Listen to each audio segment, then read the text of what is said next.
Hello, hello, hello, people. Welcome to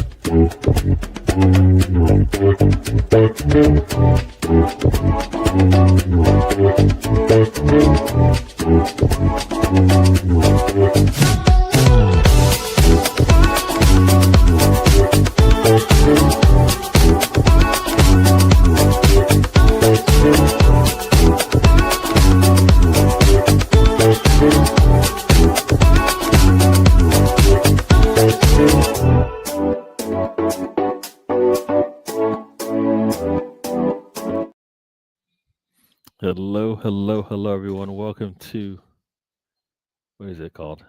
Oh, it's called The Trip. Yes.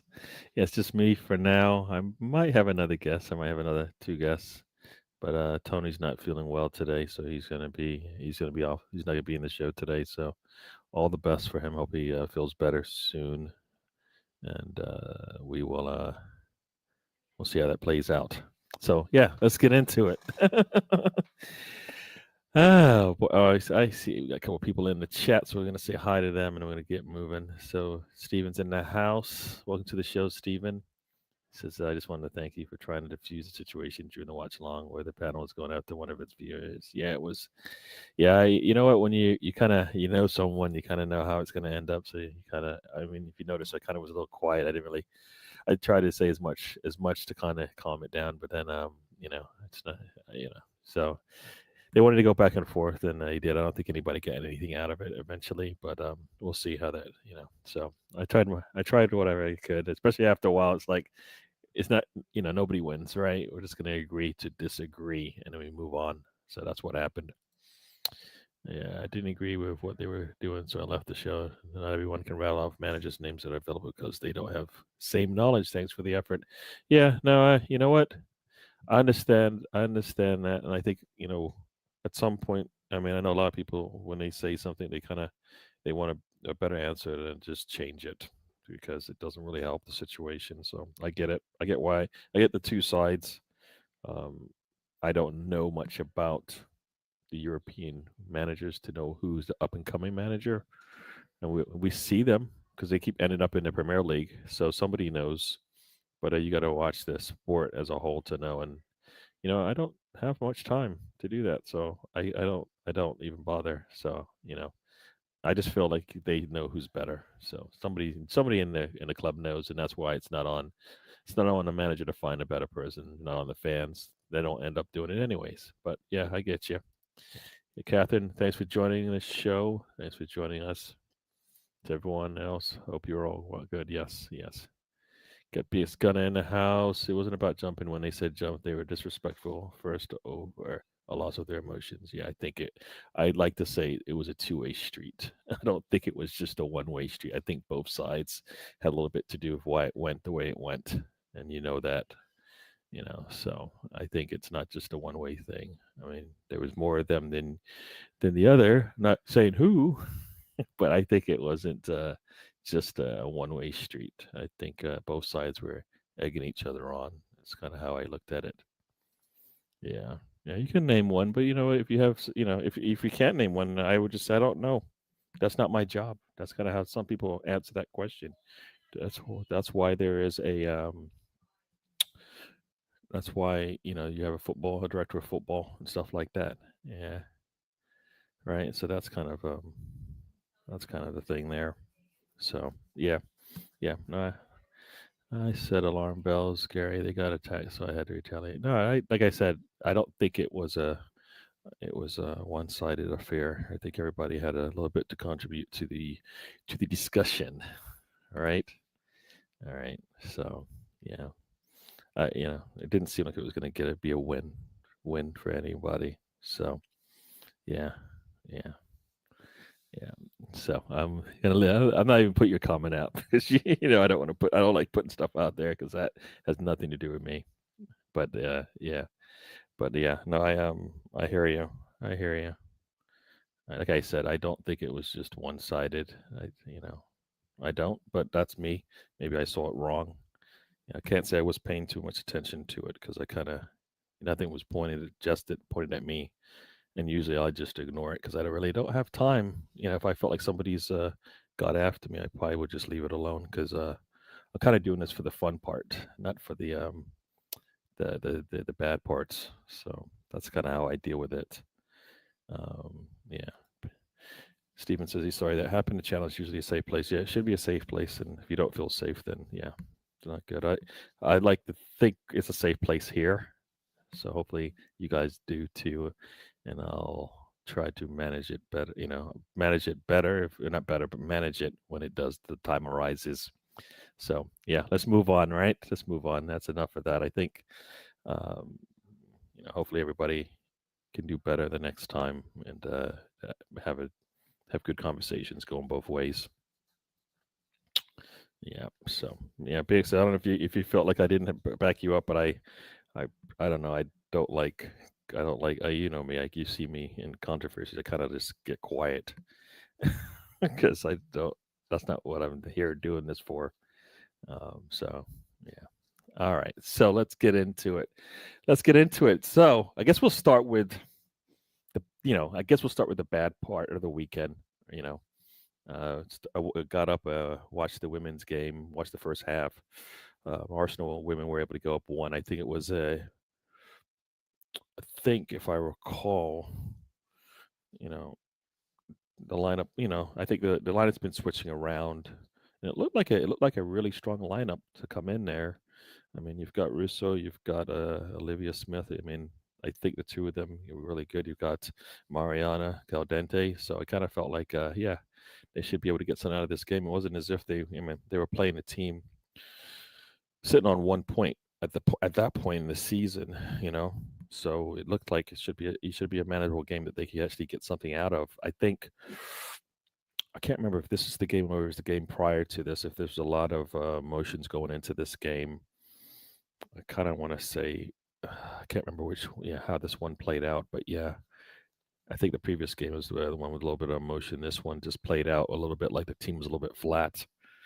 I mean, I think the team's much better than this. I think people say they missed Leah Williams for this game in terms of getting the ball up the pitch, but still feel like the team is deep enough that they should be able to get something out of it.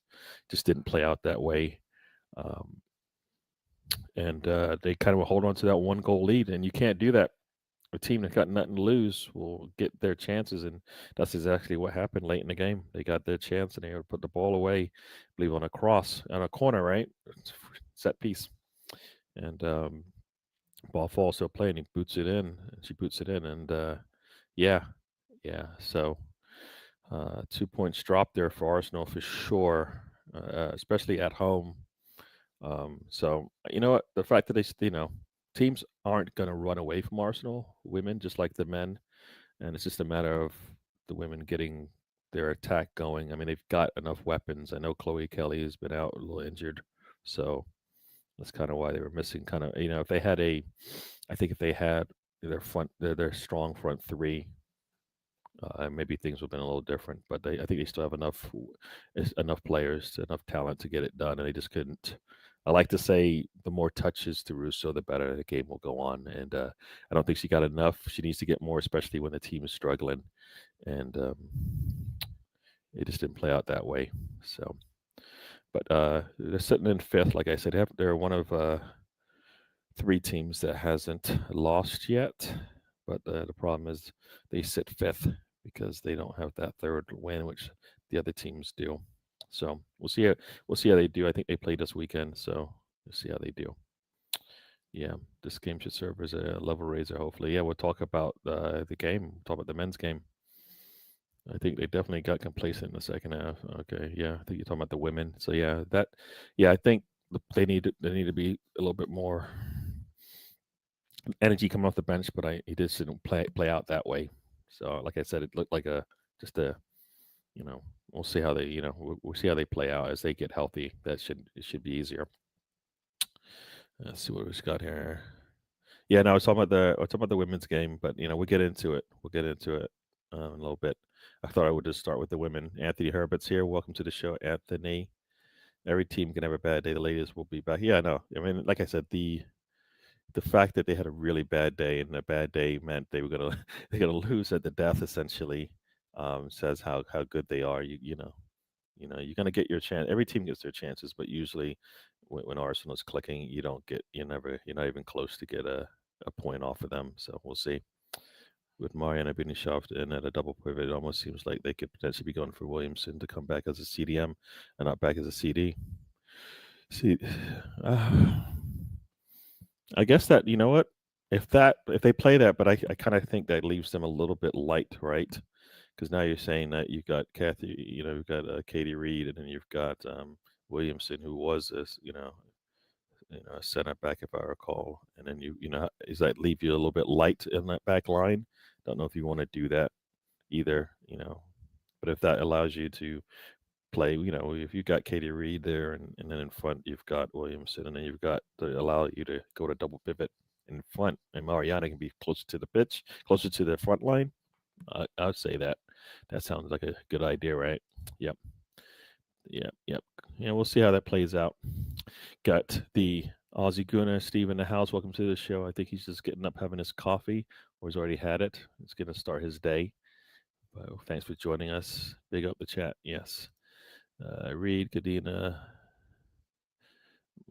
moving away, and see that Steph is now center back. Yeah. So let's see. Yeah, that's a decent depth there. But let's get into it. So, men's game. First off, the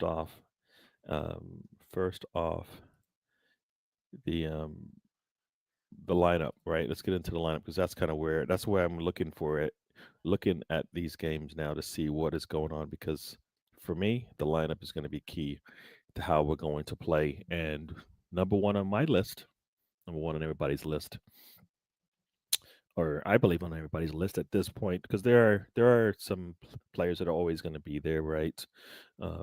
Saliba, Gabriel Rea, Zubamendi, Gyökeres, Saka. They're Timber. Sorry, didn't mean to forget Timber.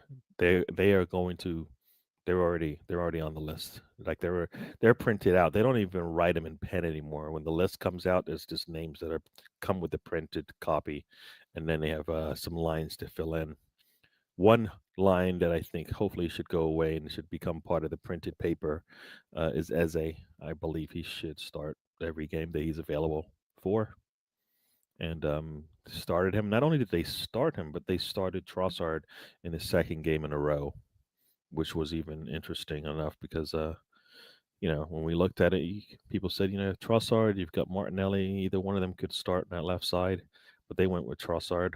And we'll get into, that as well. But Trossard starting meant that Eze actually was going to play as a 10, which is what everybody liked. Everybody wanted to see that, right? Everybody wanted to see that. And so, yeah, I enjoyed that. I was like happy just to see that. And the fact that he's actually playing 10E, all the better. And we'll talk about what that could mean. So, yeah, everybody's saying hello, hello, hello. So everybody's saying, yo. Yeah. Where do you see as he's starting if midfield is fully fit? That's the problem. That right. That is a good question there. If the midfield is fully fit, then Eze should start as a 10. He should start in the midfield. You know what I mean? You know what I mean? That's what I think should happen, right? I mean, that is the thing. Like, who's a better 10 than Eze right now? Have you like you watched that game? And this is probably where, when I'm talking about the lineup, I will push out my list of my 5 that I had going into for the game. But you'll see there that the first name I have on that list is Eze, right? And for me, we looked really strong, and I kind of I was rewatching the game, and you know what? Let's hold that thought. Let me go through the lineup, and then we will let me go through the lineup, and then I'll go through from there. But Eze being on the list, that was key for me. I would have liked to see it in Nweri, but guess what? Nweri wasn't even in the squad, so we don't know if that's an injury or if that's a coach's decision, manager's decision or not. I haven't heard anything. He wasn't listed as injured. So we are deep, but I don't think we're that deep that he can't get a spot on the bench. But if you think about it, right now we're missing Noni Madueke, we're missing Kai Havertz, we're missing Jesus, we're missing Hincapi.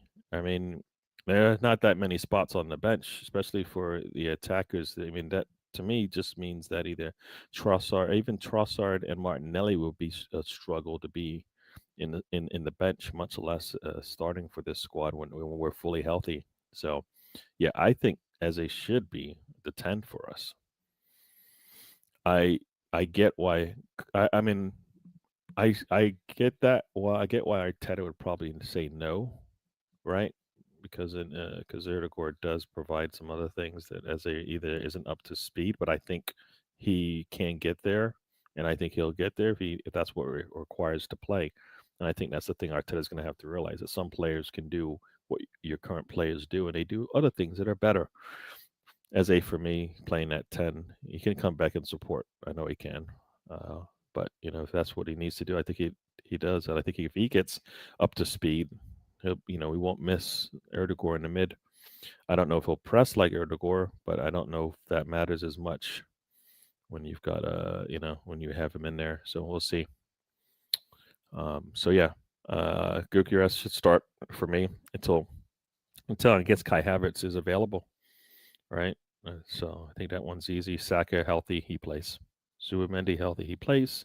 Declan Rice, and that's the question there. Declan Rice starts, and does he start if we're healthy? We're talking about Eze starting the midfield. Is if we look at our best midfield that we can create, does Eze does Rice start? Right? I mean, I think he does a lot of work, and maybe does he start? Does Zubimendi start? I mean, there's questions there as well. It's a good competition to have. I mean, they both can play the same position. Certain games, you probably don't need both. You need one, and maybe you rotate them when it happens. So I think that midfield, could be any number of players. Zubimendi right now seems to be the legit starter, but Rice maybe could do it as well in certain games. In the big games, I'm not sure. Not sure in the big games, but for most games, I think Rice could be that six, and Zubimendi can get a rest. Right, Norgard is he's back up, but is he third on that list with Rice ahead of him if need be? If Rice is starting, of course Norgard comes in, but we'll see. So yeah, the back line, as I said, stays the same, but that left fullback, Calafiori comes in. You've got essentially an attacking attacking fullback there. Defensively, is he as sound as Skelly? I don't know. I don't think so. I think defensively, I think Skelly is where you would go. But if we're gonna be an open game, we're gonna attack. Then yes, Calafiori is there. I think Atara's trying to work on his defense, and he wants to get that because he likes the attack that he brings as well. It's like having Zinchenko, but having a better. I mean, I don't know. Like he's not as his defense is not as bad as Zinchenko, but I think his movement going forward is what Arteta likes. So yeah, yeah, we'll see. We'll see about that. Um, let's see me get through my list here. Trossard starting was a mistake. He doesn't have the pace to stay with Gyökeres. Gyökeres would end up isolated many times because Trossard couldn't keep up. Should have been. Yeah, you know what? I'm with you on that. I would like to have seen Martinelli in that lineup with what we were doing. Trossard definitely isn't going to put the pressure on the back line.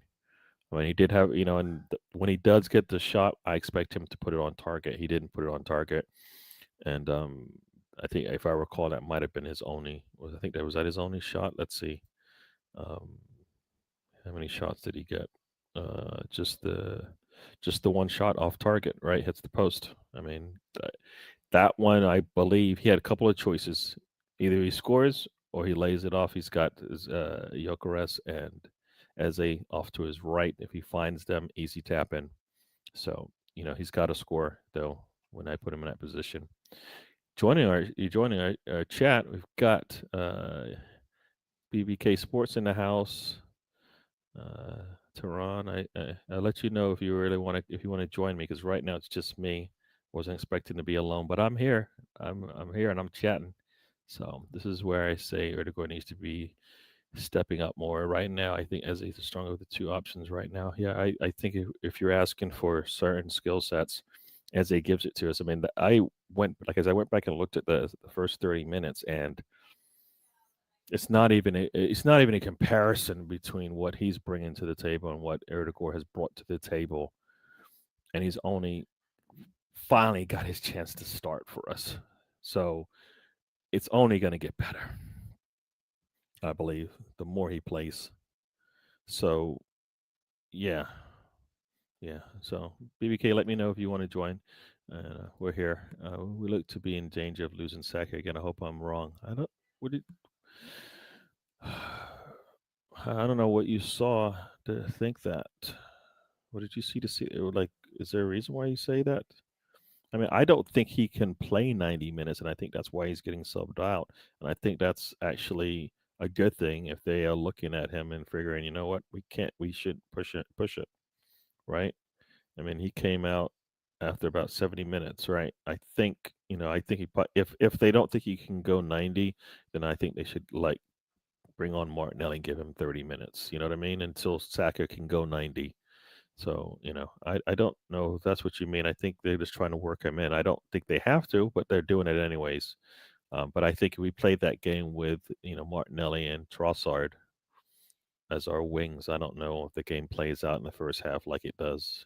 I don't think we put enough pressure on them, as they would be alone there trying to figure out how to get the ball to Gyökeres. I mean, I think they would just get squeezed out and the ball would go wide, and then we would, maybe not see. We'll see what we usually see when ball goes wide. Yeah, for me, Moreno is the odd man out in the midfield. Yeah, I don't. I mean, he's not starting for me. Yeah, I guess he came in and he played a little. We played more in the middle there and was able to get into scoring positions. But yeah, I mean, in general, he come on for Gyökeres if we're thinking Gyökeres has had enough. But I think for me, until we score multiple goals in the first half, I'm not sure how we're going to pull a striker yet. I think we need to come start a little bit faster and be able to get that ball in the net. I mean, every goalkeeper cannot be having their day against us, right? Seems that way. But no, I don't think. I think Pope had a really good day against us. And it can't that can't be the case every time. There's something going on why goalkeepers seem to have really good days against us. If you look at those strikes that we were putting, like Eze was putting on the goal, and the goalkeeper Pope was able to save it. So yeah, yeah, yeah. You agree? Eze should be the starter. Yeah, he should be a starter. And if Arteta has his choice, then Erdogan will get money, get money. We'll get time, minutes, and a start. Ardegar like good. He looked good coming off the bench. He did, but you know what? I think the game once again. That's when the game's stretched and we're kind of like a little bit more. The hand breaks off, or sometimes not even. It's just broken off. Not we're just spinning down the hill, and we know we need to get a goal. I think we play. Sometimes we play better like that, right? So yeah, I like to see what Arteta does going forward. We're playing we'll play Olympiacos, and then West Ham. Who West Ham actually had a good day for them so far. So what does he go? Does he go with our, what I would like to say is our strongest lineup right now? I think Eze in the 10 would be strongest, but I think if Erdegaard's healthy, I could see him starting pushing Eze out wide, which still gets us, multiple attackers on the, multiple creators on the pitch. If Erdegaard turns on his creative hat, I think we'll be all right. But that's the thing. I don't know if we see that all the time. Or do we go with Eze, Zubimendi, and Erdegaard? Maybe that's what's needed to get the front three right boys fed to them. Yeah, I mean, that sounds good when you've got Madueke and Saka. I don't know about, Martinelli has looked good, but he's looked good late in games. I don't think the starting, sometimes starting just doesn't work. We saw, you know, you know, Jota, right, came off the bench a lot and looked really good. Like, I don't know if he got the same kind of production out of him when he starts. Once in a while you do, but I think just some players are just good coming off the bench and for 30 minutes they just give you everything, and it's too much for the defense. So Chris proved why we got him in this game, a bit more support, and I think he could have been even better. Yeah, well, you know what? This game is kind of how this is what I would like to think his first game would have been like if we would have had a stronger, a lot of different players around him when he first started. Um, you know, so this is a good game. This should be a stepping stone. And hopefully Arteta doesn't stem me what he's created here and gets Gyökeres moving. I think this for me. I mean, if you look, the one stat that stands out is the aerial duels. He got 1 of 10 aerial duels, or 1 of 9, I think it was. But I looked at a lot of those balls in the air. They're like he's got to sprint to go get these things, and it's like he's never gonna do that. So I kind of felt like, yeah, the stats might be a little bit misleading there because I don't think they're balls where it's a 50-50 ball. I don't think they're really that. He doesn't really have that choice. So everybody's saying hi to everybody. He doesn't look explosive and just 100% healthy. I think he's got bursts in him. So I don't know. I think Gyökeres has got bursts in him. And one thing I'll say is the things that he's doing. Uh, I don't know. I felt like, am I seeing that from Kai Havertz? Because if I am, then maybe I missed it. I feel like we're seeing different things from Gyökeres that we don't see from Havertz, and I feel more confident when he's striking the ball than I do when Kai Havertz is in the air. You got me. Kai Havertz is going to get it, but playing the ball. I mean, some of the plays that he had, little 1-2s that he was doing to get the ball moving up the pitch. Does Kai Havertz do that, or does Kai Havertz hold on to the ball all too long? I think the one thing that Gyökeres he can do is the 1-2 touch, the one touches, ball's gone. Because he wants to get up the pitch as well. Kai Havertz is probably more not going to do that as much. So I kind of felt like we're getting a different dynamic from Gyökeres than Kai Havertz, and I like that. I like that. Yeah, is he not healthy yet? If he's not healthy and that's why he's getting pulled, then so be it. But he played a full 90, so there you go. Erdegaard hasn't been fit since his big injury last season. I still don't think he's 100%. Yeah, you know what? No reason to rush him back. If that's the case, no reason to rush him back. Eze's doing a good job. We'll go from there. Maybe Martinelli starts against West Ham and we blow them away because that's kind of what I would like to see. I'd like to see us come out and go into halftime with with at least a 2-goal lead. Right? That's what I thought. That's what I like. Erdegaard shocked me yesterday with how good he was being after being poor for so long. Yeah, maybe like you said, maybe he was just not. That's the thing. If he was not healthy and we're forcing him out there and he's not able to do the things he usually can, then Arteta's he's hurting the player. He might as well let the player rest and recover and let somebody else do a job. Like say, I don't know, Nweri maybe Nweri would have got more minutes, and maybe by now Nweri would have been the player that would play regardless. So and then we're like, what do we do in Wary? Because in Wary and Eze, that should scare defenses, especially those that um, don't have as strong as a midfield as what we just saw this weekend, right? And initially I thought Marino was going to start because of that, but we didn't do that, and we saw the difference it makes having a creative player in there that's going to move around and do the things he does. Um, a lot of people, Rice and was one of the top players based on SofaScore ratings, and yeah. So yeah. So you saw my list down there. Eze, we just talked a lot about him. Saka, I think Saka had a really good game. Like you said, I don't think he's fully healthy yet, but I think he can. The thing is, when he's not healthy, he's still better than some of the. He still does a lot of things that other players can't do in our team, and they're fully healthy, right? You see the difference between him and Madueke. Madueke gets past his man, but he doesn't want to take the shot now.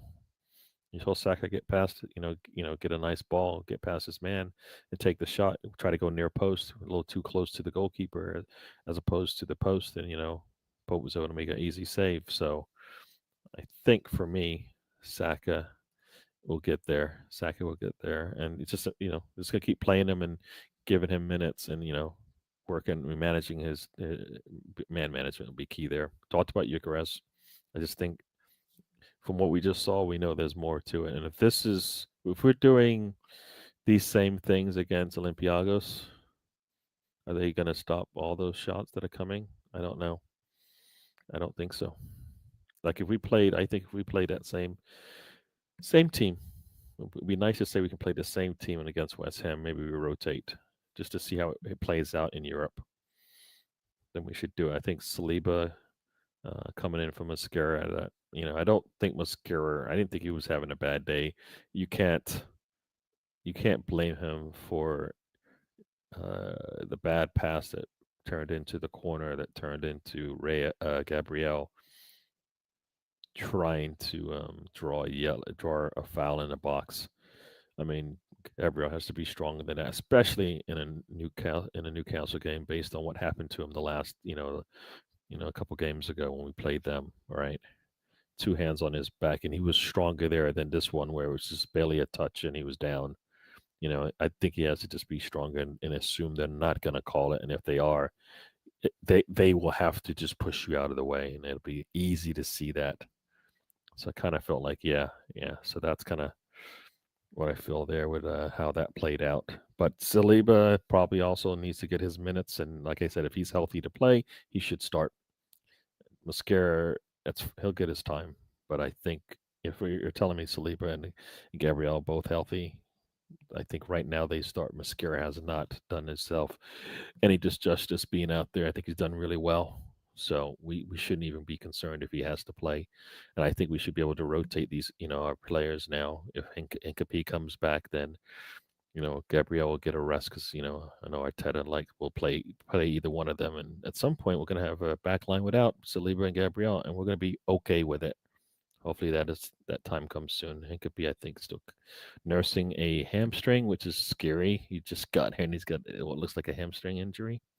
So yeah, for me, right now, as he starts getting league games and Erdegaard starts cup games as the 10, I'll be okay with that. But it's a whole Arteta equation there. Like I said, as they starts, regardless, that's he just gets he goes in, the lineup comes out, and there's certain names that are already printed. He should be one of them for me, and we go from there. I got hand of Arsenal. Big up the Arsenal community. I don't know if this is the same hand of Arsenal we see in the I'm gonna call it Twitter. I'm not calling it X, but if that's you, welcome to the show. Thanks for joining us. We're just chatting here about the game. I usually have a panel of a couple guys with me, but today it's just me, and we're just chatting it up here. So, but welcome to the show. Welcome to the show, my man. Also we've got Boy Tendio in the house. The fan base is pretty scared of rotation. I've been calling for rotation for years. I've been calling for rotation when we probably I can understand why he didn't. Like when Arteta first came in as the manager, I was calling for rotation then because I just could not believe that. Guess what? You're gonna play those backline players, Mascara and whatnot, not Mascara, Mustafi and whatnot, as many games as you could. I mean, there were skill sets on that team that needed to get to play, and we would just force the same players out there. We knew what they were going to do, and I just didn't see it. Like he needed to take whatever resources he's had, even if it was poor, if it was not complete, and the talent levels were low. He needed to be able to use all of it because all it did is just weaken his team when he overplayed them. He didn't learn it then; he hasn't learned it now, and so I've been calling for rotation from day dot of Arteta. Play all your players, right? Sometimes just play your best players, right? Sometimes just play your best players, even if they're out of position. I'd rather have Saka play fullback than some of the players we were playing at fullback. Like if you're like Xhaka, I want you to play left back or right back. I'm like, no. Just put Saka there if that's how bad you really wanted to do that, right?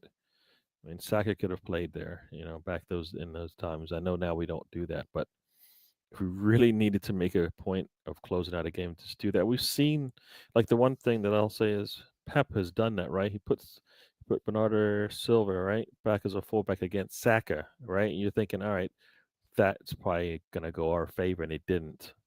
Because they're both footballers. You put Saka on a wing when he's healthy, and he'll be able to control the situation like he was doing when he first started. So I kind of felt like, you know what, rotate. I'm happy about rotate. Welcome to the channel, everybody saying welcome to the channel. Got Hand of Arsenal here. Got Tiger and Good in the house. Welcome to the show. Got another Aussie in the house. Said Aussie Gunner. I got Tiger and Gunner. They're just waking up. You can see the sun rising. Thanks for joining us. On that list, we went with you as a second Yokoraz. Next up, we've got Timber. I mean, like I said, another one of those names that just goes on the paper all the time. Timber, really good. Like I said, I went back and looked at the game. I've only gone through the first 35 minutes, and how we didn't score in those first 35 minutes. I don't know. We were putting a lot of shots towards that goal. Pope was was able to get to a lot of them. They had blocks, and I think we just needed to take a lot of shots first time, a lot of shots before the defense could settle. Maybe that ball would have gone in, or we just need to put the ball on target sometimes, and maybe it goes in. So yeah, no, but Timber was part of the build up, and a lot of the times coming up that right hand side with Saka, and I think he's good defensive wise. Good. I mean, just yeah, easy money. We'll just take him, put him out there. So that's why Timber gets on the list. Moreno gets on the list as well. Why not? I mean, I know Gabriel was having a good day, but I kind of expect that from him. Gabriel with the header to win. I guess a lot of people put him as a player, man of the match. But I guess my 5 is kind of just sometimes I guess I put people on it that just do a little bit more than I thought they were going to do or contribute. Gabriel did have a good day, but I'm just going to go with Moreno for now, coming on and getting that first goal that we needed. A very nice header to the past the goalkeeper to the far post. Very nicely done there to get us off the snide, as they said, and create a game late. It was like 84th minute there, right? So we needed that, and I think that's the thing Moreno has done for us, right? He's been scoring some goals for us that we weren't expecting, and now we know it's coming, and we're not surprised when it does. So he got the ball rolling, and Gabriel brought it home. The one thing that's surprising, right, is we're playing Newcastle, and our corners aren't gonna be challenged. We win the game on basically 2 of them, right? I mean, the corner was a short corner, and then a cross in from Rice, right? I think, does Rice get the 2 assists? I think does he get 2 assists? He should, right? I didn't even check that because yeah. Oh, sorry. Erdegaard put in the cross to the ball into. That's right. Erdegaard took the corner. That's what it was. I knew it was a corner. I thought it was Rice, but no, it was Erdegaard. But Rice puts in that ball to Moreno, and he puts it away, and then Erdegaard puts in the one to Gabriel. But I mean, yes. I mean, our subs came in and contributed once again. 2 subs come in, 2 subs contribute. Right? We had. In the Champions League, we had 2 subs come in. They created 2 GA for both each other. This time, subs came in. 1 contributed a goal, 1 contributed an assist. There you go. Voila. Yeah, that's what we needed. And that's what we've been asking for. Having plan Bs, having depth, all of that. So, yeah. All right. So, we got a question here from Boy Tendio. Question: have you noticed that there's a Team Zubimidi and a Team Rice developing in the fan base, or is it just me?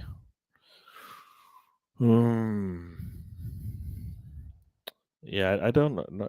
I guess this is the thing we have with I guess our club is that there has to be a either or a lot of times, and they can't just be that's why I say I'm on Arsenal. I'm Arsenal in. I can't be Team Zumidi or Team Rice. We're a good enough team now that maybe, like I said, that's maybe that Rice doesn't have to. Maybe Rice doesn't start because him and Zubimendi are split in time. They both contribute different ways to us. I like Zubimendi's play. Rice is as they say, a baller. He will do whatever is required. Does he have some of the skill sets of Zubimendi? I don't think so. But Zubimendi doesn't have some of the skill sets of Rice. So it's almost like the Gabriel and Saliba combo. They both do different things. I mean, we've seen Saliba go in there and clean up messes, but I've lately seen Gabriel go in there and clean up messes too. All right. So I kind of think I believe they complement each other, and it kind of works. You don't know who's, you think you got past one, there's another one there to make sure it doesn't happen. Rice and Zubimendi, similar things. I think Rice. They were saying Rice was just, commanding that midfield. And Zubimendi probably didn't get the highlights, but you know what? I just remember back in the days, Partey would be there, and it would be like nothing bad is happening. And, we are dominating the midfield, and it's like, if you look at Partey or look at our six at the time, you notice they're doing a lot of work, and that's kind of how things are. I think Zubimendi makes it easy for Rice to perform. I think that's kind of one of those things. It was like when Gabriel made it easy for Saliba to perform because Saliba knew that Gabriel would be there for him. I think the same thing when Zubimendi and Rice is there. Do we need both of them in games? Probably not. I think if we, they're going to be teams that we probably don't need to play both of them or either of them. So yeah, no, I don't like the fact that we have to have an either or. It's like you have to be Arteta in or out, and you can't just be Arsenal in. And what's good for Arsenal is good for what's good for Arsenal. What's good for the team is what we want to do, right? Zubimendi is good for us, and Rice will be good for us. Together, yes. Separate, okay. None of them. That's even that means we've got the depth. So yeah. So for me, yes, yeah, I am Arsenal, and I'm Team Arsenal. When it comes to Zubimendi and Rice, I mean, same thing with Gyökeres. I know we want Gyökeres to click, but I also know that Kai Havertz has given us a lot, and I think if when he comes back, he's going to be hungry, and if we get anything out of him, like a hungry player, and we've got two problems for people, right? Maybe Eucharist starts and Kai Havertz comes in, and they like, oh my, the dynamics have changed, and they're in trouble. So yeah. So like I said, Team Arsenal, Arsenal in. I'm not anybody out or in. So yeah, everybody's saying hi. I agree about Mascara. He didn't do much wrong, but Sleeper. Yeah, it's like if Noni Madueke is having a good day, and then they bring in Saka, are we going to say no? No, we're not. We're not going to say no because we know what we get from him. And like Noni Madueke might be having a good day. He might even have, 2GA at that point, and it's like we're bringing in Saka. Why? Because we can. Because we can do that now. You know what I mean? That's kind of where we want to be, right? That's kind of what we're talking about with Mascara, and like Mascara, I think is further ahead in how close he is to what Saliba brings to the table than Madueke is to what Saliba does. But I think Madueke, he has things that Saka just doesn't do, or can't do, or whatever the case may be. But I think Saka is a more complete player, and Madueke's got things to work on, but he's got some talents that Saka just doesn't have. So yeah. So that's where I go with that. Boy Tendio, I thought it was just me about Team Zubi and Team Rice. Yeah, I didn't realize that, I know there's a lot of talk about that, but I think at some point you might be only able to play one, and I don't think it matters which one in certain situations. Right? I think if Erdogan and Eze were to start in the midfield and you had to pick one of the two, does it matter which one? Does it matter which one? Doesn't matter which one. I mean, I think Zubimendi's probably been playing, for us anyways, a lot more than Rice. So maybe Zubimendi would be the one you go to first. But if you're resting Zubimendi, then maybe that's where Rice comes in. And do you take a step back from that? No, I don't think a big step.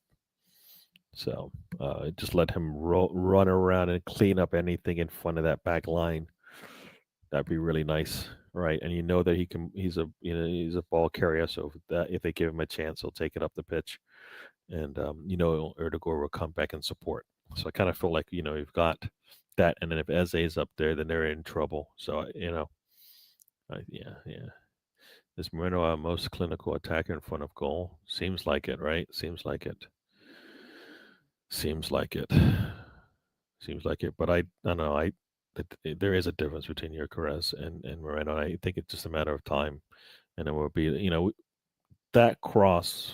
We'll just go back to it. That cross from Eze to Moreno, right? That cross. Who's getting on the end of that and putting away like that? I mean, we barely see it, and we saw it like click click. Yeah. All right. The move from Gyökeres when he gets that ball from Calafiore and does his patented, step inside and go to the near post. I mean, not too many people are doing that for us, right? Saka's doing that, but he's putting that, in the air high in the corner there, corner of the goal, and I don't know. I just, yeah, there are differences, and I think it will click. Um, and I think also Moreno's coming in late, and Gyökeres has put a punishing, blow on it. No, he's put the body blows in, and Moreno comes in and knockout. Right, we'll take that. Uh, Talking about Gyökeres and what he did, I think it was a penalty. If you wanted to know, I think it was a penalty. I think it was a penalty. I think it's a penalty. Not. I know. I understand the whole concept of if he gets the touch on the ball, then it's okay. But I don't think so. I think the only reason why he got a touch on the ball is because he was going to foul. He was fouling him. He's fouling him. So I believe that's I get, like, for me, we see that all the time outside the box, and a whistle, and the referee calls it back. Because guess what happens when you're allowed to go in there, even though you might get the touch and you bring down the player, right? They'll allow the advantage to go sometimes if the ball doesn't trickle that far. But when it doesn't fall, I feel like when it doesn't work out, then they could bring it back. So in that case, for me, the referee's decision, which I always think the first decision is usually the right one, when he said it was a penalty, everybody in the world of football was like, "Yep, that's a penalty." Pope looked like, damn, he's like, "I got caught," and for some reason, VAR somehow was able to either tell the referee what to do, or convince him that, guess what you saw the first time is not what you saw, even though what you saw was, you did see a player, lunge into a tackle and take a player down on his way to the goal. At the least, it should have been a penalty. It could have easily have been a red card for this, what is it, affecting a scoring opportunity or whatever it's called. So, yeah. Let's see. For me, best healthy players start in every position unless their minutes are piling up and they need a break. Yeah, exactly. Well, that's the thing. So, yeah, I'm with you on that. I'm with you on that. You have your number ones, your number twos, and then you just rotate accordingly when they hit. Like for us, like 70% of what you can give, you might sub now because the quality behind is not that bad. Whereas in the past, it might have been 50%. Now we can give players rest, as soon as they hit a certain marker, and then they can come back sooner. So yeah, that's kind of how I see that. So yeah, we should be able to do that across in most positions on the pitch, except for maybe striker right now. And if Moreno becomes a striker, then yeah, we have that. But will he start for us? I don't think so. He shouldn't start as a striker for us. Yeah. Rather have Martinelli starting, but we know that's not going to happen. Trossard starting, it's a totally different dynamic. Or at least Moreno and Gyökeres will be a little bit closer in the dynamics that they bring. The Arsenal misfit, if it's happening in certain places, not sure what to make of it. I'm not a fan of Rice in the 8, but I can understand why it's being done. Yeah. Yeah. I mean, he had a good day. A lot of people said he had a good day playing as that 8 or box to box or whatever he plays. I think, like I said, one thing about Rice is he's a baller. For me, he's like our Henderson, but he hasn't solidified his spot. But he can play anywhere, and I think that's the one thing Arteta needs to know. That guess what, Rice probably can play anywhere, and you should allow him to do that. He doesn't play the 6 as much, but I think he should get to play multiple positions to show, because that'll give other players an opportunity. Because I think there might be other 8s that might show up and give us a different perspective of the game. Yeah, Boy Tendio says, I think Gyökeres is scoring on our next 5 league games. I hear you on that. I think, we've got a lot of manageable games coming up, right? We have a lot of manageable games coming up. As far as the league goes, we're playing West Ham at home, Fulham away, Crystal Palace at home, Burnley away, and then Sunderland away before the North London derby.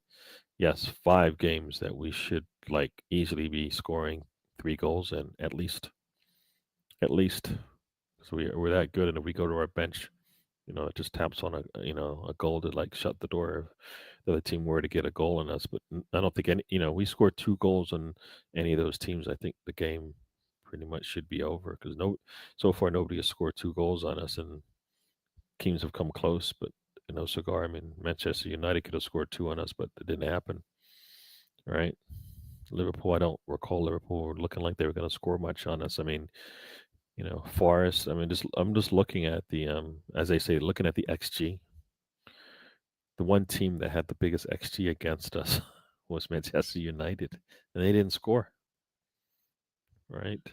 I mean, Liverpool 0.5, Forest 0.2, Atletico Bilbao 0.3, Manchester City 0.9. Because yeah, they got that. Newcastle 0.6, right? And they looked like they could have scored a second one, but it didn't happen. So yeah, and I think defensively so strong that just get us 2 goals would be fine. But I think we easily could get 3. We have the talent to do it. First 6 matches, I predicted 9 points. We're on 13. I like how we started, but the points on the board mean more than how I feel. I see 9 sounds a little. I'm gonna say it. Yeah, it sounds. I believed more in our team than 9 points, especially when you looked at the dynamics of the games coming in. When Liverpool had given up 4 goals in the first 2 games of the season total, right? We should have been able to get at them regardless of where it was played. The fact that we didn't even try is my disappointment. So that's goals there. Same thing in Man City. You get them early. You tried to go at them. We didn't do that. We got punished for it. We had to come back and just get a point. But once again, I feel like our squad is so deep. We need to utilize that. Arteta likes to, as I like to say, even the playing field sometimes because he's worried about what could happen. You know what? If you score first against Liverpool and you score first against Manchester City, I think those games play out differently. I think Arteta needs to think of that as well. Sometimes this team that scores first, like when we played PSG, I mean, they scored first on us, and when we were dominating, but they scored first on us. I think made a difference. Real Madrid, we score first on them. Look how different that made. You're looking at similar teams you're playing, and don't take into account what happens when you do put that the ball in the net first. Yeah, you need to use this Newcastle result as a springboard to the top of the league in the next 6 games. Yes, and I think we shouldn't be surprised that that's what's happening. I think we didn't do all this work, bring on all those players to not. So there should be some sort of expectation there, right? So I kind of think, yeah. Now, I'd like to say that we did all this. We didn't do all this for nothing, right? We did all this to win trophies and to be top of the table. So expectation should be that's where we go. So why not? Why not? Or else, what's the point? What's the point of all this work we're doing, bringing all these players in, right? We need to rotate them, keep everybody fresh, no matter who we bring in. You don't see a dip in form. We should do that. The more fresh legs we can bring into a game, the better off we will be, and hopefully it cuts down on injuries. Arteta has no excuses for running players into the ground like Sack and Havertz. Yes, we got 2 at every position when we're healthy. We should be able to rotate, and people will not know what and not necessarily just rotate those 2 that are in the same position. Sometimes you might have to play a different position. Right? We know Eze can play on the left. Eze can play at the 10.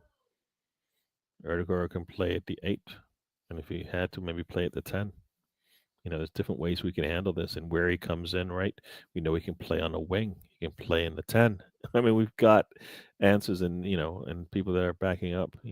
Hincapie, I believe, can play out wide. Calafiori can play inside. Timber can play inside if need be. Our two monsters, they don't have to switch. Zubimendi's gonna play a 6 when he plays, right? I mean, we've got a solid. This is what we wanted. We got it. So we should use it 100%. Everybody gets to play, right? Everybody gets to play. Some players won't be on the bench, but that's all right. They know they will get to play, right? Dalman being on the bench and Wary not, like I said, that looks seems like an injury for me because Wary I think would play in that game if we needed it. Erdogan not coming in until late kind of like gave me a little like, why isn't Wary not on the bench? I would like to have seen Dalman come in because I know he would give them some problems. I think we've seen it enough now. He's actually played against Newcastle, right? So and gave them problems. That kind of game, you bring him in, and understand it might be a little bit too young, but he's on our bench. You didn't think he was that young to put him on our bench. So I think it for me. That's the confidence that I think you've given a player when you can put them on your bench, and it doesn't matter the age. You should use him if it comes up. If there's a particular reason why you would bring him in, then it happens, you bring him in. The finish was exceptionally good. No easy header placement. I think you're talking about Marino. I think the finish was exceptionally good. No easy header placement. I think that's what you're talking about. He fully clips his knee. There's a pen all day. Yeah, I'm with you. Pen. That's a pen all day. And I always say, and this is in every sport you can think of. If you have to reach, and he had to reach in to get there because he's stretching, you're at fault. You see it all the time. A player is defending, they stick their leg in, and the attacker sees it and then drags their foot. Yeah, you shouldn't be sticking in. You're playing basketball, and you stick your hand in. The other player will just dribble right into your hand. The referee has no choice but to make a call. And I think the first call he made was the right one. See it in any sport. When you're reaching in, you can get hurt, injured. The other part is you've lost the battle at that point, the one-on-one battle, because you have to reach in. You're not really your positioning is off. So the ref made an absolute meal of the match. Gabriel should have been sent off for his shenanigans. Yeah, yeah. I mean, I see for me, that's the that's the same way that the referee when Trossard threw the ball at Silva, the referee could have stopped that before that even happened, but he didn't. He let it go on and it festered. Right when he could see what was going on between Gabriel and Gumedes, I think is how you say his name, Gumedis, I think, and he didn't stop it, and it just festered into what happened. Right. So I don't think the push in the back was the thing. I think just the entire that game, the way it was playing out, and I think the referees let things go, and then it happened, and then you see this is what the results you see. I don't think Gabriel was trying to punch him, but maybe he was. He was frustrated. I think I actually in a basketball game I actually did that one time. I was so upset with somebody, I just like swung it down there. I was like, Gary, and I was like, I'm sorry, dude. I head loss, and it happens head loss. Sometimes a guy gets under your skin, they're killing you, and you just kind of act out. So yeah, that was in a pickup. It was a rec game, but yeah, but yeah. So it happens. It happens in sports. But I think sometimes the referee can see it building, and they just sit back and let it fester until it gets too out of their control. When they could step in and say, "Fellas, stop! I see what's going on here. I don't want it to go any further," and that's all the referee has to say, and they move on. Referees don't want to. They don't want to do their job, which is to make sure the game is played well. That's their job. That's their job. That call will be called both ways until the PGMO is wrong, is gone. The PGMOL, it will always be them. They are the stars of the league, just as Dean. Yeah, I don't. The fact that we actually know their name, it's just terrible. We shouldn't have to know the referee's name. It should just be part of a game. Pause would not be an easy game. It won't be an easy game, but I think we are. I believe we are ahead of Liverpool in where we are as far as a squad. I think we play down to a lot of teams by our formations and our lineup, but I don't. I think we're ahead of Liverpool. So it'll be we are playing Crystal Palace at home, right? Liverpool played away. we should be able to manage that game and see it out. Yeah, I predicted 12. We're on 12, 13. I think we're winning the league. I like to, like I said, I don't know if I predicted the games. I mean, but I thought we would do better against Liverpool. I thought we would have a chance to beat them.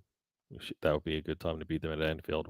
They were set up for that. We played kind of into their hands, and then we got, people will say we got beat by a wonder kick, but I think similar to the Arsenal women, if you don't take advantage of a situation, sometimes other team will get their chance, and you're gonna rue the day. Same thing with City. You're playing at home, and you're playing a little tight, and you're playing a little defensive, and you know, yeah, and the fact that you actually know you have a closer, so then why don't you just go out there and play some football? You know you can close. He knows now because it's happened in 3 games. He can bring players off the bench and he can get a goal. Right? We have our Jota situation now. Right? We have a Jota situation, and we have a player or players that we can bring on and get a goal. No reason for us not to go out there and try to win a game in the first half as opposed to in the second half, late in the second half. Got Miss Melina in the house. She says, big up Gary in the chat. Says, good evening. Got Gavin L in the house. Thanks for joining us, Gavin.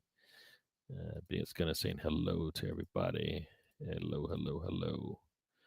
All right. Our center backs may be the best in the best, might be the best anywhere, but that second goal was those two at their best. Gabriel gets the goal, and the way Saliba kept that keeper in no man's land was classic. Yes, you watch the replay, you see like where Saliba comes from, steps in front of the goalkeeper, puts his hands out a little bit to create the separation, and then basically just stays there. And the goalkeeper is just stuck.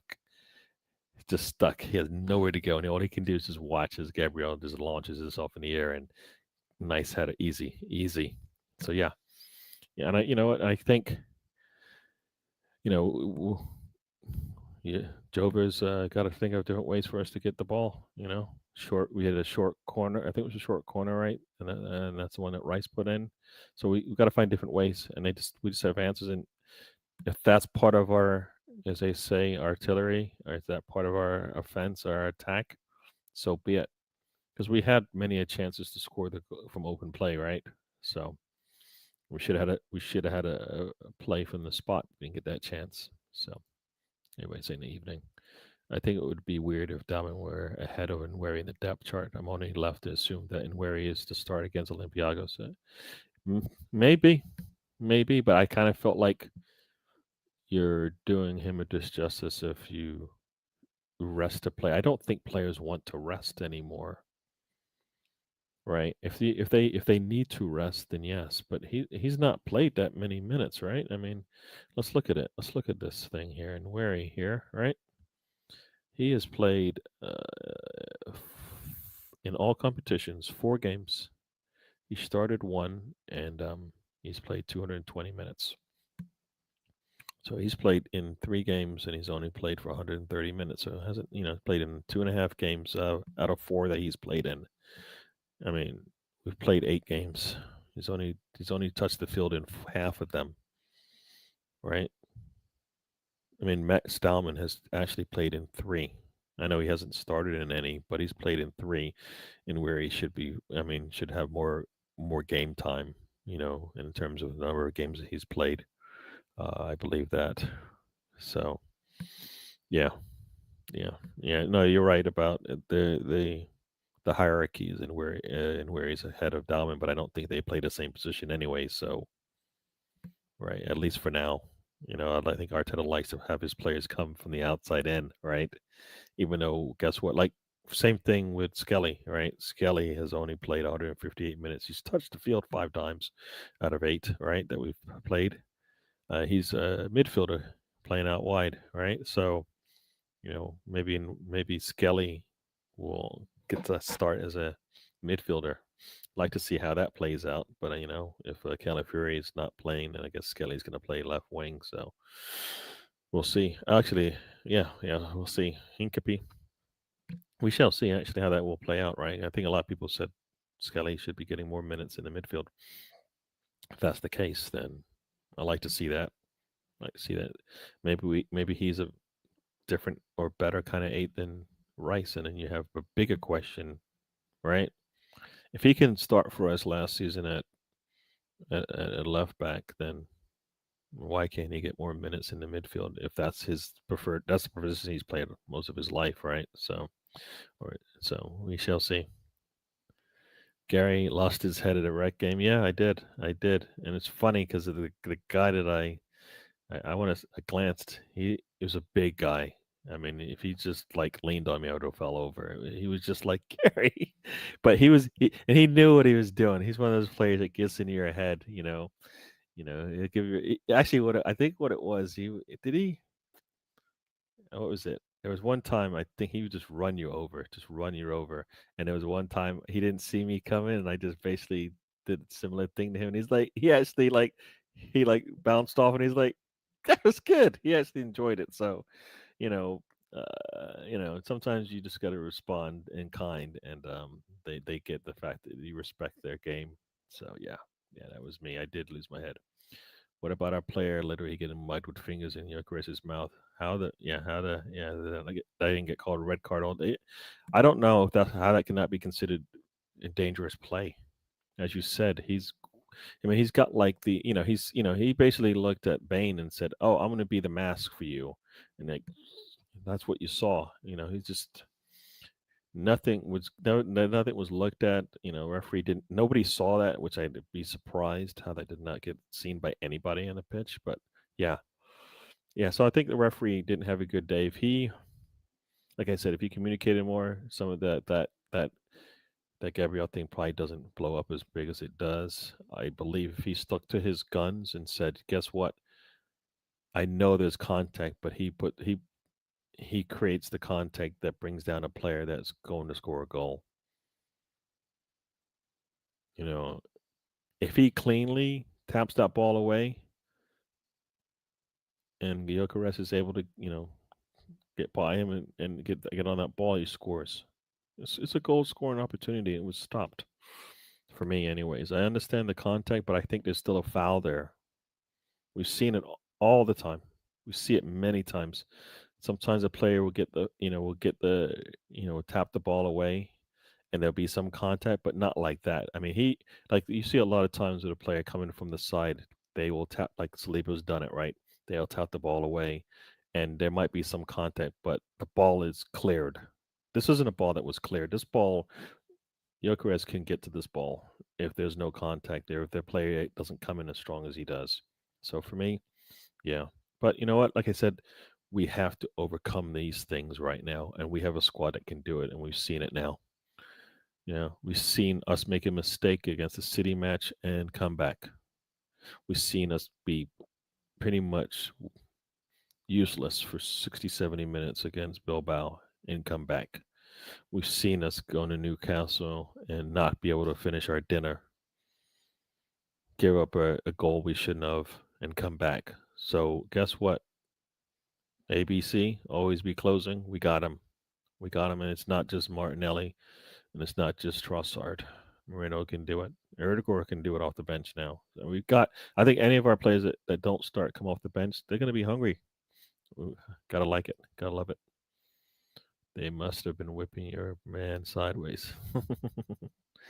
That's as well, misfit. I've had a punch up with one of my teammates, made up afterwards. Yeah, I think it's like I said, it's in the heat of the game. I think Gabriel did lose his head. And I'd like to think Sleevy would have been there to calm him down. Somebody needed to calm him down at that point, or see. Sometimes you can see your teammate about the you see the mist, right? See the smoke coming out of their ears, and it's when you need to step in and say, "Buddy, buddy, buddy, I need you in this game. I need you on this pitch. Don't leave me. Don't leave me." All right, and yeah. So I think that's what happened there. But yeah, I think he needed a little help and he didn't get it. So you need a little. Sometimes you need a friend to step in and calm the situation. The referee should have done it because he definitely. I have no doubt he saw it. He just doesn't want to do his job because you see it like I refereed, um, in basketball, and you see it sometimes. Kids just come down. One kid just wants to, bang with the other kid. The other kid responds, and then at some point you're like, fellas. I mean, I don't know if I said it enough, but I know, like I worked with, it's not just me. Sometimes another referee, and we both kind of work. And like you see, the more senior referee will step in and say, "Fellas, no more, no more. I see where this is going. It's not going to go be. It's not going to work out well for you." And that's what a referee needs to do. That we want to play football. That's what we want to do. We don't want to throw a red card. Don't make me have to throw a red card because you don't understand that this is not how we play football. And that's what referee should have done. Like I said, that whole thing with Trossard and I think Silva, it should have been squashed as soon as Trossard goes down. You can see him get up and go, nothing. All right, well, I'll put it into my own hands and I'll try to solve it myself. And no, people get over Trossard responding, but I think the referee needs to step in, and he could see that happening. Probably was happening long before that situation. It always is. Saying we got beat by a wonder goal at Liverpool is just deflecting from the manager having no balls during that match. They will say anything. No, I think you heard me say I would rather us go out and try to win that game from a team that just given up 4 goals in 2 games. That's my thing. I think we should have went out there and tried to get it. So the fact that we lost by that goal is because we put our, you always talk about creating your own luck. Sometimes you create your own misery by not putting a squad out there that puts pressure on Liverpool. We essentially gave them carte blanche to maybe get something out of the game, and they did. Same thing I think with City, they did. I mean, Eze putting a ball into Martinelli right now should be Arteta's like, when did I know I made a mistake and maybe not playing Eze sooner? That was it. Yeah, no. I hear you. I hear you, BX. I'm just saying, when I hear people say that, I think, yeah, I guess I did take it. I just take it to heart. But yeah. No, I hear you. All right. Spencer bailed on the only for his. Oh, that's right. You know what? I forgot. You're right. That's right. That's right. The Broncos are playing today. He said he might be able to play. He might be able to play. He might be able to come out and play for about 30 minutes before the game, but that all depends on work. So that's what happened there. I forgot that they are playing. They are playing tonight. So yeah, that's where you're right. That's where he's at. So as long as the heat stays on the pitch or the court, yeah, no, I think you come off the pitch or the court. Sorry, dude. That's basically it. Because I lost my head, or the other person might go, "I know I egged you on. I didn't think you were going to respond that way." You know what I mean? It kind of works. You hear both conversations when you come off. Because I have no doubt that you could see Gabriel realizing what he'd done because he was trying to get the striker for Newcastle to shake his hand, and it was probably a bad time to even ask that, but he probably should have just said, I'm sorry, I lost my head," and I think he would have got that handshake, but I think he was just trying to look for a handshake to just squash it, and I think no, he needed to probably be uh, a little bit more apologetic about what happened there, because I think he did he may have ended up punched him or not, but he definitely lost his head and kind of created the contact that went the wrong way. I think refs should blow the first corner against the attack. Should blow the first corner against attacking team because they're always tomfoolery at those events. At those moments, players will behave. Yeah, and I hear you. I hear you. And you know what? This is where before the game, a lot of times you see, at least in other sports, the captains come over and talk to the officials, and the officials should they know how the game is going to play out before they get there. They know when it's Newcastle and the history between Newcastle and Arsenal, how it's going to play out. They know. They know. They know how the history in a North London Derby is going to play out. Come into those games and they're going to go, look, fellas, we're looking for everything. So just be aware. We're not going to give you. We might give you a warning once, but that's it. And I'm giving you as the captain a message to give back to your team. Not today. Not today. And that's how that conversation usually goes. And then the game is played a little bit more even keel. You don't have to worry about all that other stuff. So, like I said, the referees have a job. They don't want to do that job. It's tough to do that job and actually say those things to play, but they know going in how it's going to play out, right? They know Everton, Liverpool is going to play out a certain way. They know teams that play, any London teams playing each other is going to play out. Chelsea, Any London derby, they know it's going to play out, right? Merseyside derby, they know it's going to play out. All those things, they know it. They know Tarkowski is going to get in. You know that he's going to get in on it, right? Every game, they know it. Squash it and let him play some football, but they don't. They don't. Favorite WWE or WF wrestler? Don't tell me you've never watched wrestling. I have watched wrestling. I'm an old school wrestler. I don't watch the new stuff. So I liked Jimmy Fly Snuka. I liked him. Actually, I think yeah, I definitely liked him. Yeah, I think that was probably my favorite. I'm gonna go yeah, and this is back in the back in the 90s or so. So I'm like, I watched wrestling when it was on at after cartoons. Right. There was cartoons on Saturday, and then there was wrestling, and then there was boxing after that in the afternoon. Right. There was just that's kind of how things played out. That's what I would be watching. Then they realized they can make more money having boxing at night. So that's when. But yeah. So like Jimmy Fly Snuka, I liked him. I liked Dusty Rhodes. Trying to think who else I like. Did like Junkyard Dog. I mean, I think that was good wrestling back then. You had the smack talk. You had, yeah. No, I yeah, I like Jimmy Fly Snuka. I didn't think he didn't win all the time, but I liked him. Yeah, if I think of who else, I mean, yeah, yeah, like Dusty Rhodes chatting it up. Oh, yeah, you know what? Um, um, what's his name? Now I can't think of his name. The stop into a Slim Jim. Oh my gosh, why can't I think of his name? Elizabeth. Well, I remember Elizabeth, but I don't remember. Why do I remember his name? You guys will remember it as soon as I say it, right? Uh, his girlfriend was Elizabeth. What? Oh my gosh. Yeah, you'll tell me in a second once you get this. Once you see it, but you'll tell me who it is. But yeah, no, I liked him. Yeah. Tell me. I can't believe I've forgotten that name. I can't believe I say it all the time. Yeah, oh yeah. Slap into a Slim Jim. What is his name? Oh, that's right. Macho Man Randy Savage. Yes, I liked him. I liked him. But I think Superfly is my favorite, but Macho Man I liked him. Yes. Superfly. Yeah. Yeah. How old is Gary? Bro pulled up Jimmy. Yeah, Jimmy. Superfly Snooker. Yes. Yeah, no, I like I said, I was let's just say this, I was born an Arsenal had just won I think they won or they just won their double with me, right? So yeah, so I was that's how old I am, if you know when that happened. But yeah. I didn't know I was in England at the time. I was born in England, but I didn't know much of football at what is it, 2 months old or something like that. So yeah, so captain should be Gabriel. He defends, scores, and he never backs down from anyone. No, you know what? This is this change could be happening and just could be happening because of what we've done. Like Eze should be our 10, which means that's one midfielder gone. Zubimendi and Rice should play the 6. We need an 8.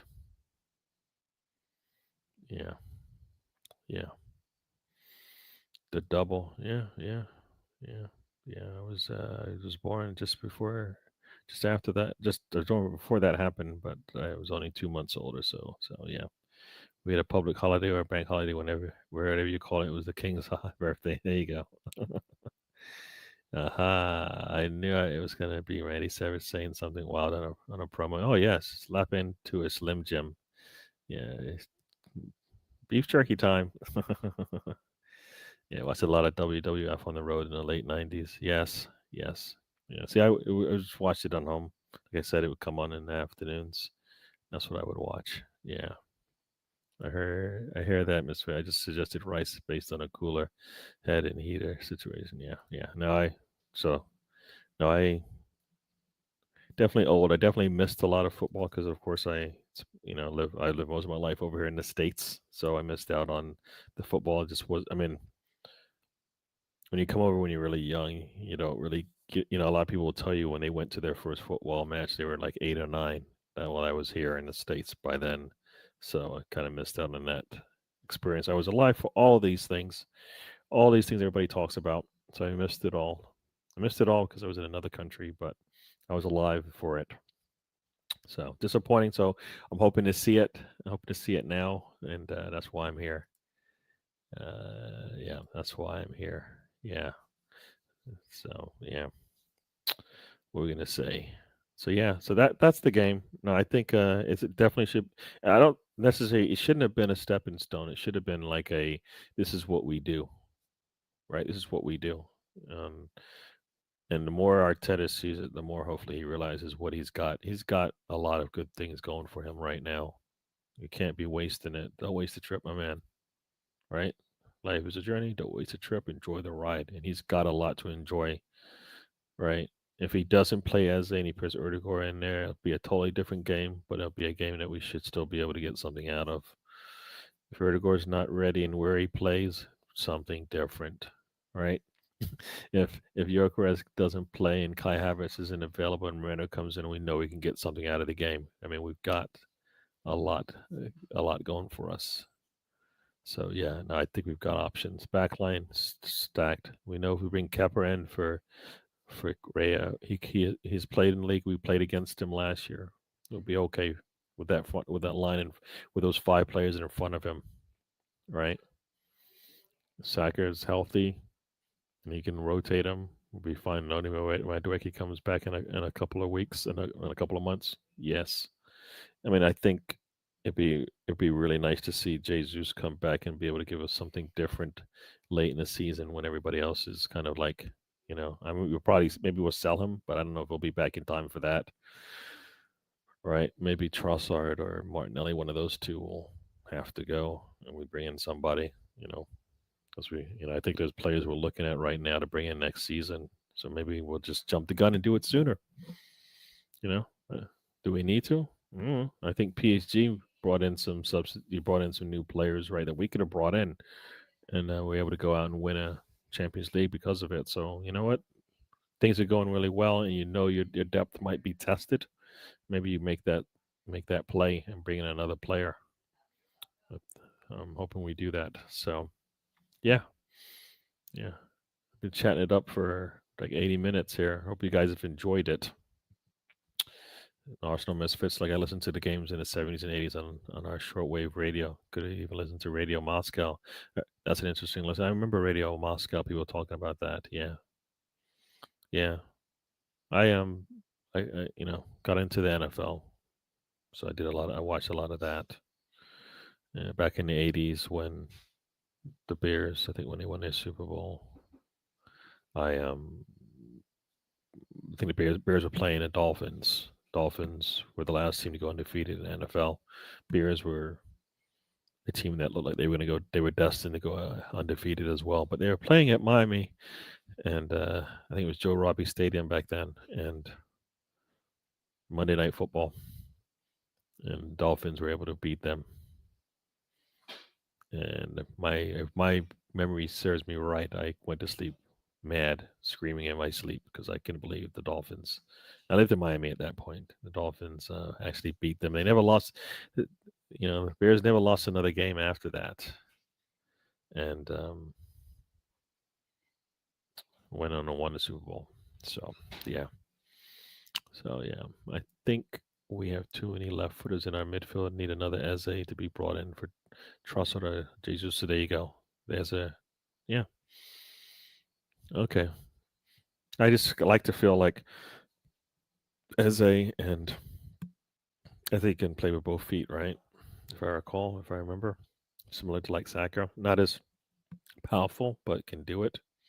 So so I kind of feel like we've got some versatile players there. But yeah, like I said, you've got Trossard, you've got Martinelli, you've got Jesus, and if you're able to let one of them go, like if Jesus goes, then you've got the money to afford a player coming in. But if you were to sell like a Martinelli or something like that, then people probably go, "Why would you do that?" It's more because, like I said, if we had to sell Saka, I'll sell Saka. If I thought it would make if it makes our team better, that's where so the player going. Fans going. I don't want to sell Saka if I knew it would help us win a league title. It's silly. You got Luca over here. I think that's Luca in the Instagram. So, well, thanks for joining us here. Yeah, yeah. Heck, even Marino is left foot. Yeah, I think we got left footers all over the place, and and then that's on that's on the recruitment and Arteta and the way he plays. Just to see that and understand what that means, especially if the players aren't versatile to be able to play different places. Has anyone seen the Eze interview? Which one is that? Because I thought he's done multiple, but if it's the I think I saw the last one. I mean, I think we did him dirty, right? I think we did him dirty when we brought him in and then didn't play him right at the next game after that. His introduction, all of that. The video and having Ian Wright and stuff like that, and then we didn't start him. Nah. I mean, he's a good. He's a football. He's a professional. He got it, I guess. But I would like nah. Like you don't build a player up like that and then don't play him. Don't start him. I mean, he deserved to start. I think he would have started for Crystal Palace if he hadn't left. So I don't understand why he's not ready. He can't. Like I said, I'd rather him start, give us 45 minutes, and come out because he's not fit than not. You got to sometimes reach. That was just yeah. I just think we should have done. You should have brought him in, but he'll be fine.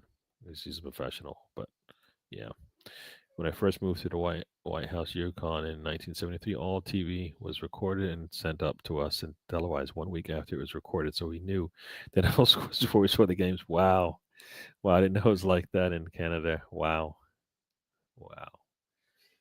73. Ay, ay, ay. I was just a little baby then. I ain't even started school yet. Last interview on Sky. Yeah, I don't know if it's on Sky, and they kind of, they pushed it onto YouTube or something like that. So I did see. I mean, I think he's just just a good person, good footballer.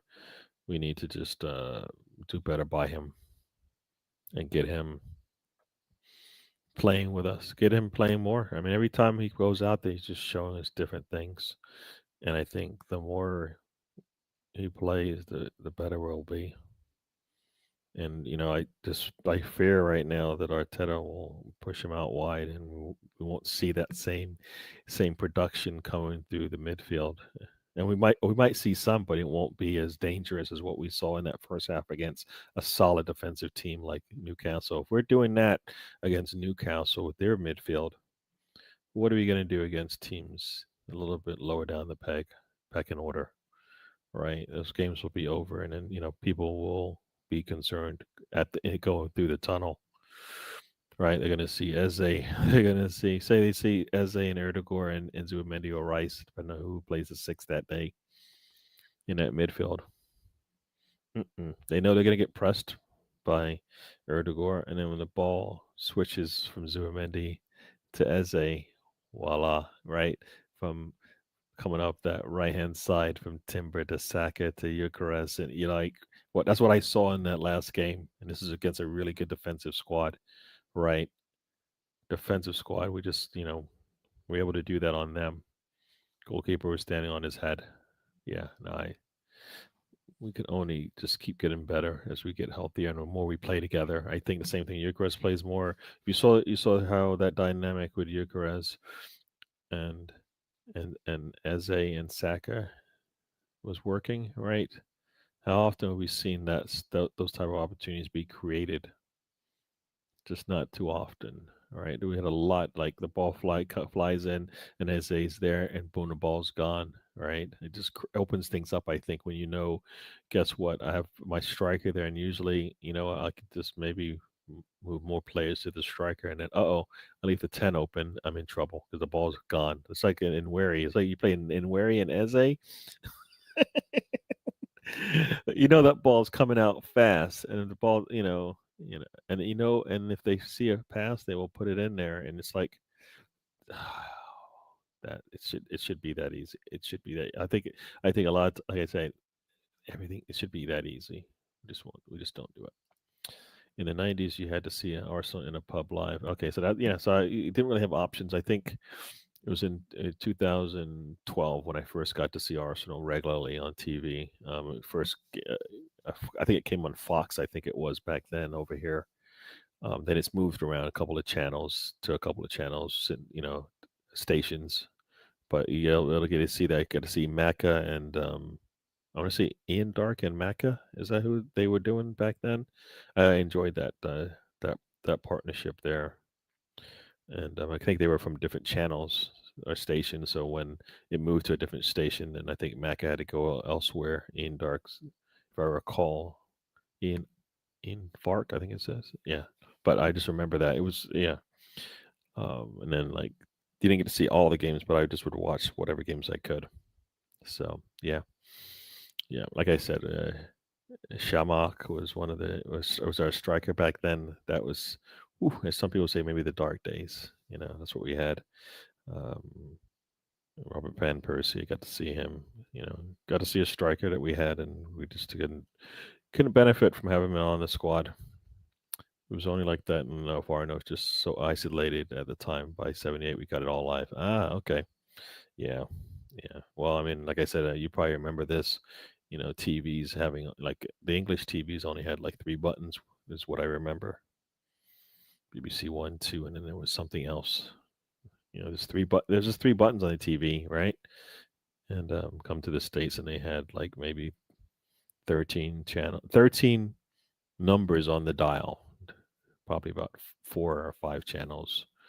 And then they had, so public broadcasting channels and stuff. So yeah, not much going on. The kids don't understand how TVs work back then. Antenna on the back, and then if the antenna broke, because it's always going to break, a wire hang on the back. So yeah, so it's 90 minutes. I need to go. I've enjoyed chatting about this. Arsenal will be playing. How long is Peacock? Peacock though is it is just a spin-off of ABC, I believe, right? So I think a lot of these companies are all conglomerates of each other, right? So I think Peacock is, if I remember, it's it's owned by NBC. That's what it is. Yeah. So you have NBC. NBC created Peacock to do its streaming. So I think NBC did have its own thing, but then they realized there was a lot more TV that they wanted to push out, but they didn't have enough, so they created Peacock. I believe is how that all worked out because NBC had its own. There was NBC Sports, and then there was Peacock, and then eventually NBC Sports went away, and they just pushed everything to Peacock. So, 'cause I remember having an NBC Sports app, and it looked just like the Peacock app, and I was like, "What's going on here?" But eventually, they got rid of the NBC Sports app, and Peacock's basically taken over a lot of the sports and other viewing. So yeah, like Big said, yeah. So like Paramount, I think is ABC, if I recall. So yeah, so you got a lot of just uh, how do you say it, conglomerates, all just pushing their product out there. That's where I'm watching the Premier League on Saturday night over here. But okay, good show, Gary. You managed on your own just fine. Looking forward to next year. Yeah, I'm looking forward to. So just to give you a heads up, I don't know. I'd like to say we'll have the show on Monday, but I don't know. I've got it's a busy weekend, so I don't even. I think I've tried. I told some of the. I might not have a show on Saturday. I might have a show on Saturday.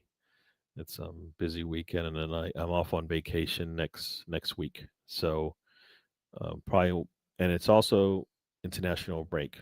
So probably won't be much to talk about the 2 Mondays from now. But I'll be away anyway, so more than likely I won't have a show. If I can create a show, I will do it. But more than likely not. I'll be out on the West Coast. So, what is now 7 o'clock here would be 4 o'clock there. So it'd be kind of in the middle of the day. So more than likely, probably no show. But I'll push the message out there on the various channels and stuff to let you know. But we'll probably, you know, international break's coming, so we'll probably be taking a break. But I'll let you know. More than likely, probably no show next month, next 2 Mondays. But it is international break, so I think a lot of people will be taking that time. So what we got here? Stan's taking over up to sports from here now. Okay. Kids don't know that back in the day, every damn channel would close the night. Yeah, that was it. So I think it was like midnight. You'd be watching TV, and then like show would end, and then static. Just static. That's all. They didn't even push. They didn't push anything else. Sometimes just pure static, and then like 6 o'clock in the morning, it would start back up again. Yeah. Yeah, you live streaming next week. Yeah, so I just told you, yeah, maybe not. But probably not. I'm just gonna say that. So, but I will give you a heads up on, either in Twitter or in YouTube on I'll post a message there. For those that are in any WhatsApp groups for me, I'll let you know there as well. Yeah, Tiger Good. I think you came to the States. When Arsenal plays, probably, huh? 9:05 a.m. right now. Wow. Yeah. It's 12-hour difference. Yeah, it's a 9:05 here, so I need to get out of here and get ready for tomorrow. I got a call at 7:30 tomorrow.